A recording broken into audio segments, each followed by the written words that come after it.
เอาใจสำหรับแฟนบานทานได้ที่ว่ามักสมมักเสียบานเนาะข้าพเจ้าขอเชิญชวนทุกทานเสียแบบสุดมันกับบิ๊กแมตช์ทีแฟนบานทั้งโลกรอคอยน้ำกันกับนัดแดงเดือดเนาะ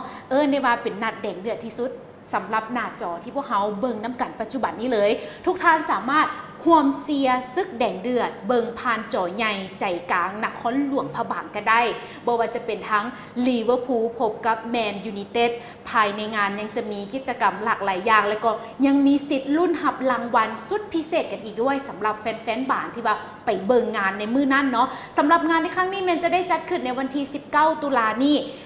ในเวลา 19 โมงเป็นต้นไปอยู่ที่สวนลาดแล้งแขวงหลวงพระบางและงานในครั้งนี้เนาะพิเศษเข้าชมฟรีทุกท่านสำหรับท่านใดที่ว่าอยู่ที่แขวงหลวงพระบางเนาะอยากจะไปห่วมสมห่วมเสียพร้อมกับกิจกรรมแบบนี้สามารถไปกันได้หรือว่าท่านใดที่ว่าไปท่องเที่ยวทั้งแขวงหลวงพระบางกันอยู่แล้วอยากจะไปห่วมงานดีๆแบบนี้สามารถเข้าได้เลยเนาะเข้าฟรีบ่ได้มีค่าใช้จ่ายใดๆพร้อมเดียวกันนั้นยังมีสิทธิ์ลุ้นหับรางวัลสุดพิเศษกันอีกด้วยสำหรับท่านใดที่ว่าสนใจแล้วก็อยากจะสอบถามข้อมูลรายละเอียดเพิ่มเติมแบบนี้ทุกท่านสามารถโทรสอบถามรายละเอียดเพิ่มเติมกันได้กับ Contact Center